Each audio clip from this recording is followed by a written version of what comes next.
আমি কোনো সম্ভাবনা দেখি না। তার কারণ হচ্ছে যে আমরা এটা একদম সম্পূর্ণভাবে নির্বাচিত একটা বোর্ড। এই বোর্ডে যে কেউ চাইলেই তো করতে পারার কথা না। তবে কারো যদি কোনো ব্যক্তিগত মতামত থাকে তাহলে সেটা তারা দিতেই পারে। তবে আমার মতামত হচ্ছে যে এইটাকে মানে এইটা যে কেউ যেভাবে বলছে না কেন, এইভাবে সম্ভাবনা আমি কোনো দেখছি না। এখন যে কোনো ব্র্যান্ডের পুরাতন এসি বদলে নতুন ওয়ালটন এসিতে উপভোগ করুন 25% ছাড়। নতুন একটি নির্বাচন আসছে।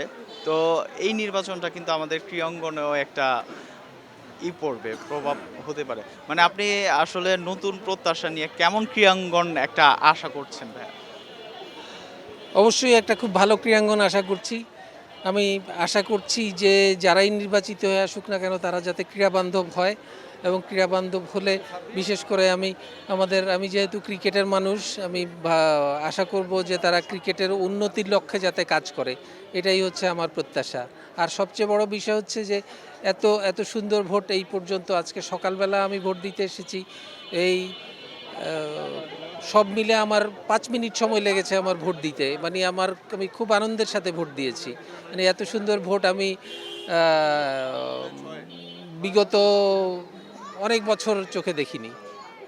মানে এই যে ভোটের কথা বললেন, মানে পার্থক্যটা কেমন, কতটুকু লাগছে এইবার আর আগের বিগত সরকার?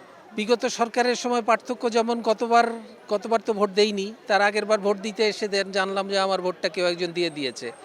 তো সেই তুলনায় তো এটা অবিশ্বাস্য।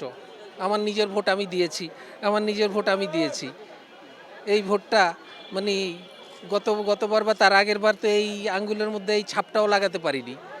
তো সেটা অবশ্যই অনেক ভালো ভালো যেহেতু আপনি একজন বিসিবির পরিচালক, যারাই আসুক তাদের কি মানে ক্রিকেটটা কি আরো একটু ডেভেলপ করলে একটু ভালো হয় কিনা, মানে অবশ্যই আমি যেমন শুরুতেই বলেছি যে যারাই আসুক না কেন, আমি চাই যে আমি যেহেতু ক্রীড়াঙ্গনের মানুষ, মানে ক্রীড়াঙ্গনটা যাতে আরও উন্নত হয়, সেই বিষয়টাতেই আমার তবে শুধুমাত্র ক্রীড়াঙ্গনের উন্নয়ন হলে তো হবে না, পুরো দেশের উন্নয়ন হতে হবে, এই এলাকার উন্নয়ন হতে হবে। এই এলাকায় যত অসঙ্গতি আছে, যত অন্যায় অবিচার আছে, সেগুলোর দূর যারা করতে পারবেন, আমি আশা করি তারাই আসবেন এবং তারাই এই এলাকাটাকে উন্নত করবে। একই সাথে আমার এই ঢাকা কি বলে ক্রিকেট বোর্ডটা ঢাকা ১৬-র অন্তর্গত এবং এই ১৬ এবং ১৪ এবং ১৬-র অন্তর্গত সম্ভবত মিলেমিশে আছে।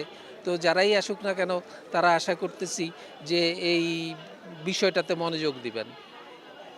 আমি আপনি যেই আসুক না কেন তাকে আমি অগ্রিম শুভেচ্ছা জানাচ্ছি। আপনি কেমন প্রত্যাশা করবেন, কাদের আসা উচিত সেটা তো বললেন। আমি অবশ্য সেটা বলবো না, তার কারণ হচ্ছে যে এটা বললে এটা মানে অনুচিত হবে। এটা প্রত্যেকটা যার নিজস্ব ভোট তার নিজের কাছে। তবে যেই আসুক না কেন আমি আবারও অগ্রিম শুভেচ্ছা জানাচ্ছি এবং আমি আশা করছি তারা ক্রীড়াঙ্গনের স্বার্থে কাজ করবেন এবং জনগণের স্বার্থে কাজ করবেন।